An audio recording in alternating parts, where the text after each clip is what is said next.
Vraies Voix Sud Radio, le grand débat du jour. À chaque fois que l'État reçoit 1 000 €, il en dépense 1 380. Nous ne pouvons plus continuer à être asphyxiés, donc il faut diminuer ces dépenses. Sacré Éric Ciotti, El Loco de Niza. Des propositions très simples. Il n'y aura plus la commune et une autre collectivité. Plus d'ARS, plus de rectorat. Il y a 400 000 normes en France. Elles nous font perdre 4 points de croissance. Javier Milei a taillé violemment dans les dépenses publiques et les normes. Et alors à court terme, il a plongé le pays dans la récession, à 2,10% en 2024. Mais le gouvernement vient d'annoncer un excédent budgétaire, le premier en 14 ans. Éric Ciotti donc s'affiche avec une tronçonneuse inspirée du président argentin. Le président de l'UDR propose une loi pour élaguer les dépenses publiques avec suppression notamment des départements, des régions et des métropoles. Alors parlons vrai, est-ce que afuera va devenir le mot à la mode pour la préparation du budget? Et à cette question, dépenses publiques, comme dit Éric Ciotti, faut-il une loi tronçonneuse? Vous dites oui à 86%, vous voulez réagir? On attend vos appels au 0826 300 300. Charles Aloncle est avec nous, député de l'Hérault et porte-parole de l'UDR. Monsieur le député, merci d'être avec nous. Bonjour. Merci à vous. Bonsoir. Philippe Bilger. Alors, ça n'est pas la radicalité du projet d'Éric Ciotti qui m'inquiète. Moi, je pense que l'état de la France est tel aujourd'hui qu'une radicalité intelligente et opératoire serait souhaitable. Ma deuxième incertitude vient du fait que j'ai l'impression que nous sommes tout de même dans un pays, je dirais presque saturé de démocratie avec des instances, des pouvoirs, des contre-pouvoirs, des juridictions, et je ne parle même pas de l'Europe. Et troisième élément, ce qui me semble rendre ce projet impossible, malgré de très bonnes idées dedans, c'est le fait que nous n'avons pas, dans notre classe politique, et je ne veux pas être offensant à l'égard d'Éric Ciotti, qui a des qualités, il l'a démontré en ayant le courage de s'allier avec le Rassemblement national, nous n'avons pas un Trump, nous n'avons pas un Trump français. Par ailleurs, c'est pas parce qu'il y a Trump que ça marchera aux États-Unis, donc ça c'est le premier point. On va tous se calmer. Il n'a pas réussi son premier mandat, Trump. Pourquoi est-ce qu'il il a réussi à relancer jusqu'au Covid. Mais jusqu'au Covid, mais il n'était pas parti d'aussi loin sur l'inflation. Mais vous allez voir, la question de la vie chère. Nous donc ne sommes pas d'accord. Par ailleurs, deuxièmement, j'en ai un peu marre qu'on nous sorte Javier Milei. Ok, l'Argentine n'est pas la France. Les droits sociaux, le modèle social de l'Argentine n'ont jamais été ceux de la France. Ce n'est pas la même dimension, ce n'est pas le même pays, ce n'est pas la même production, ça n'est pas la même échelle. Et Javier Milei a foutu l'Argentine, je peux en parler, la moitié de ma famille est argentine, sur la paille, avec des logements, une dérégulation du prix des loyers. Alors bien sûr, ils peuvent avoir un excédent budgétaire, évidemment, quand vous coupez tout. Donc, écoutez, je veux bien qu'on surfe sur ce qui semble être la folie, l'énergie masculiniste de Donald Trump. Il faut pas raconter n'importe quoi. Vous supprimez les rectorats. Vous savez à quoi ça sert les rectorats? Vous supprimez les ARS. Les ARS, malgré tout ce qu'on en a dit, ont été très utiles pendant la crise du Covid. Vous pouvez pas déréguler un pays comme vous le faites en Argentine, c'est pas vrai. Alors en tout cas, on peut pas le déréguler à grands coups de tronçonneuse. Ça c'est sûr. Ça c'est sûr. Ça fait peut-être un peu beaucoup. Et je pense que dans le contexte actuel, ce fameux millefeuille administratif et territorial également est compliqué à gérer pour la plupart des citoyens, mais je pense qu'on peut peut-être par étapes, ce que vous disiez Philippe, et ce que vous sous-tendez de toute façon également Françoise, on peut peut-être par étapes se poser certaines questions, mais peut-être que vous allez nous répondre. Alors et vous, au 0826 300 300, venez nous dire pourquoi vous voulez faire de l'afuera pour les comités Théodule, pour les échelons administratifs. Aude vous attend. Monsieur le vous député. n'avez même pas donné le numéro. Mais si, au 0826 300 300 au début.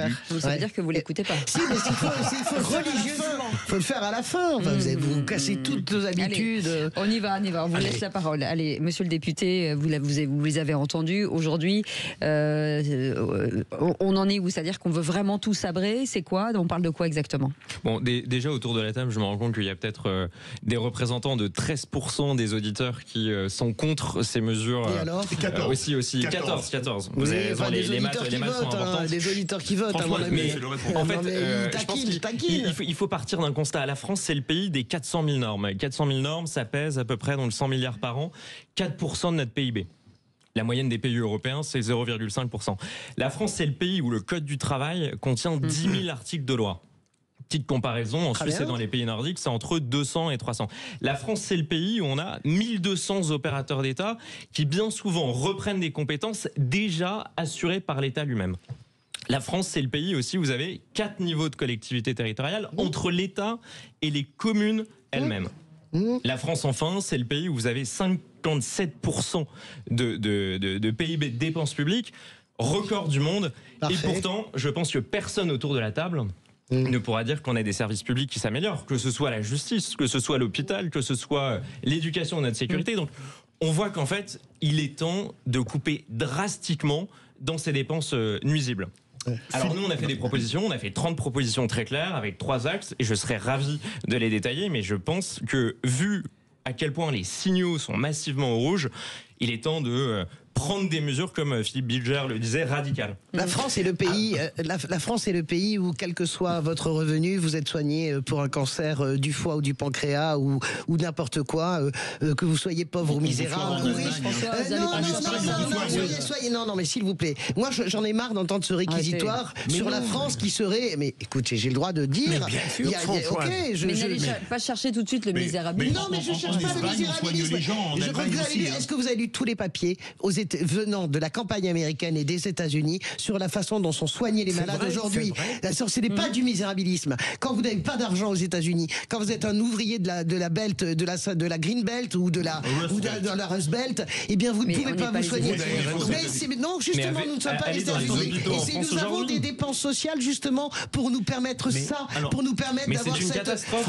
Les hôpitaux en France aujourd'hui, il y a des gens qui attendent dans des brancards en pleine épidémie de grippe. Vous allez encore plus couper. Monsieur le député, qu'est-ce que vous appelez, quel est votre critère pour distinguer les dépenses nuisibles des dépenses utiles? Je vais vous donner un exemple très simple. On parlait des hôpitaux. La France est l'un des seuls pays où, par exemple, les hôpitaux entières des fonctionnaires qui travaillent dans les hôpitaux, c'est du personnel administratif. C'est pas des gens qui sont là pour soigner, c'est des gens qui sont là pour sur les directeurs, remplir de la paperasse, des formulaires. C'est pas la moitié. Faire des synthèses, des comptes rendus. 30%. L'éducation nationale, c'est pareil. On a 350 000 fonctionnaires sur 1 200 000 qui ne sont pas devant des élèves. Non mais tout le drame de la France, c'est qu'on a de la bureaucratie, on a de la suradministration, on a du personnel administratif. L'intelligence artificielle est un formidable levier pour rationaliser tout ça. Moi, je viens du monde du privé. J'ai monté une boîte, c'était une banque en ligne. J'ai fait ça sur les 7 dernières années. L'intelligence artificielle a déjà apporté beaucoup de solutions, beaucoup d'optimisation dans le privé. Pourquoi on n'appliquerait pas ces méthodes aussi dans le public? Mais ma question, alors, comment... Pour répondre à la question, attendez, s'il vous plaît. Quelques questions, quelques réponses. Déjà, c'est toute cette suradministration, ces personnels administratifs, on voudrait mettre un seuil à 20% de personnel administratif. Dans une administration, il faut que 80% des fonctionnaires soient missionnés de service public, soit devant des patients, soit devant des Français. Ça déjà, c'est une première mesure. Alors le sujet fait beaucoup réagir au 0826 300 300. On commence déjà avec notre auditeur du jour, Sylvain, qui est chef d'entreprise. Bonsoir Sylvain. Rebonsoir Sylvain. Bonsoir. En franco-provençal, comment dit-on afuera? On vous laisse réagir. Je ne pourrais pas vous dire, je suis désolé. Allez-y Sylvain, on n'a pas beaucoup de temps. Moi je suis tout à fait d'accord avec le député. La seule chose que je vais pour rajouter en fait à ce qu'il a dit, c'est qu'il faut le faire en fait. Il ne faut pas en parler, il faut le faire. Ça fait 40 ans qu'on dit que l'État est obèse et qu'on dépense beaucoup trop d'argent. Ça fait 40 ans que nous, citoyens, on l'entend, mais quelles réformes ont été faites? La RGPP, Sarkozy 2008, qui a été un désastre. Voilà, ça a été un désastre. Un désastre avec les flics. Ouais, mais on recule de 5. On avance de 2 pas, on recule de 5. Au bout d'un moment, il faut avoir le courage, il faut l'assumer. Ça ne va pas faire plaisir à tout le monde. L'État n'a plus d'argent.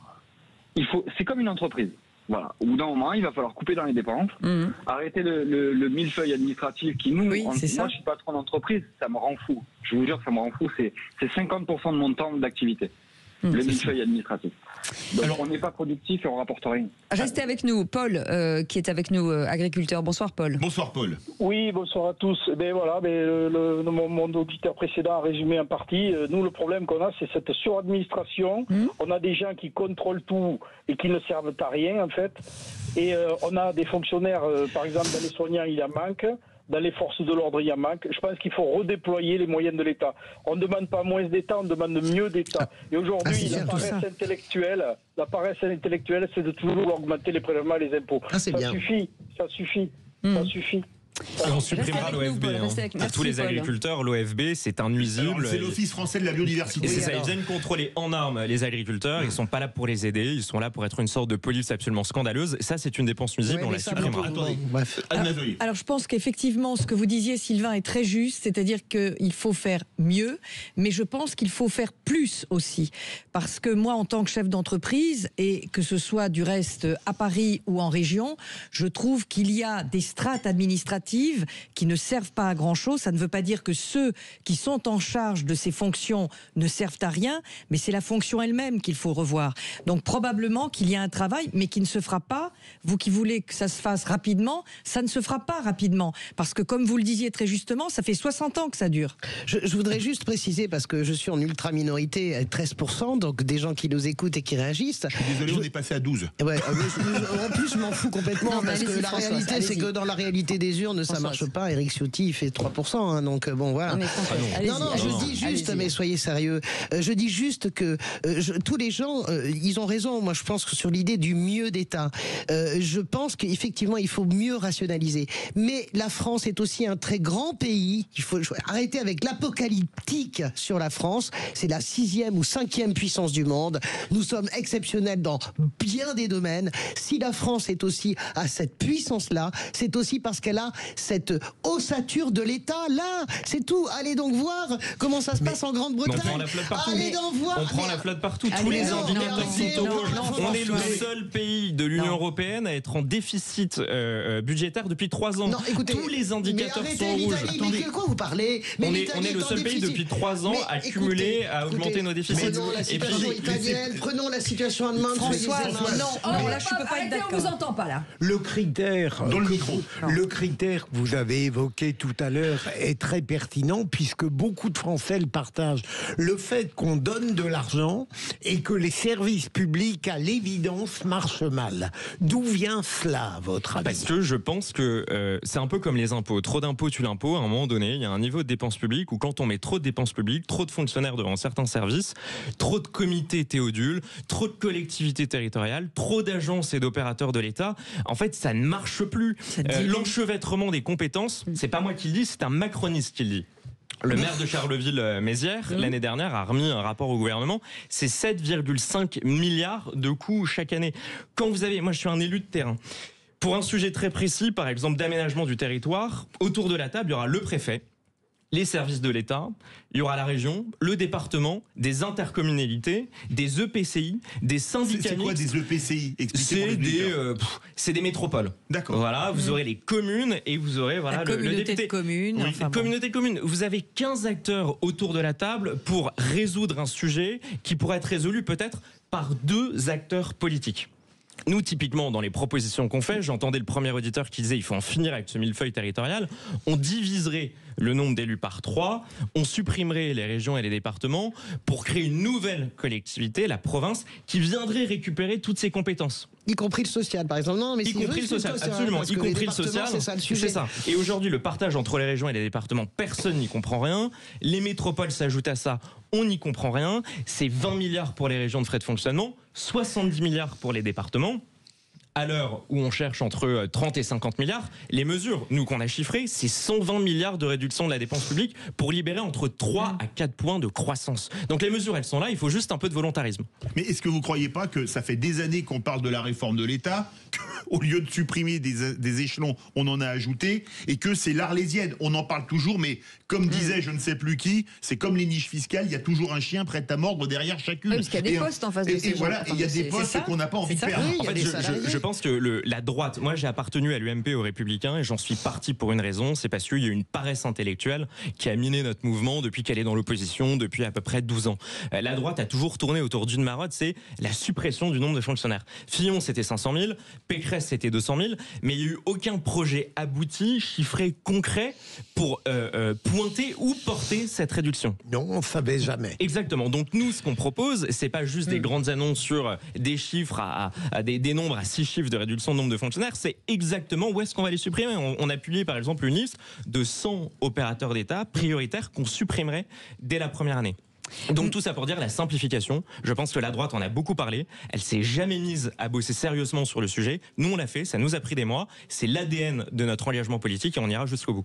Merci beaucoup Charles Along d'avoir été avec nous, député. On n'est pas d'accord, mais il a des convictions. Moi j'adore discuter avec la droite, il a des convictions. De ce côté-là. Oui, mais et moi je pense comme doute là-dessus. Et moi je pense que le député ne doit pas être mauvais au qui c'est qui l'a dit. Ah, gardons-le. Ah non, on n'a aucune chance. Vous voulez faire le quiz de l'actu, monsieur le député? J'en serais ravi, moi j'ai toute ma soirée là. Excusez-moi, la cour d'école est terminée. À partir de maintenant, on va passer aux choses sérieuses. Dans un instant, le qui c'est qui l'a dit. Sud Radio, votre attention est notre plus belle récompense. Merci de nous donner toujours la parole dans ces temps difficiles. Pour ça, Sud Radio champion. Sud Radio, parlons vrai.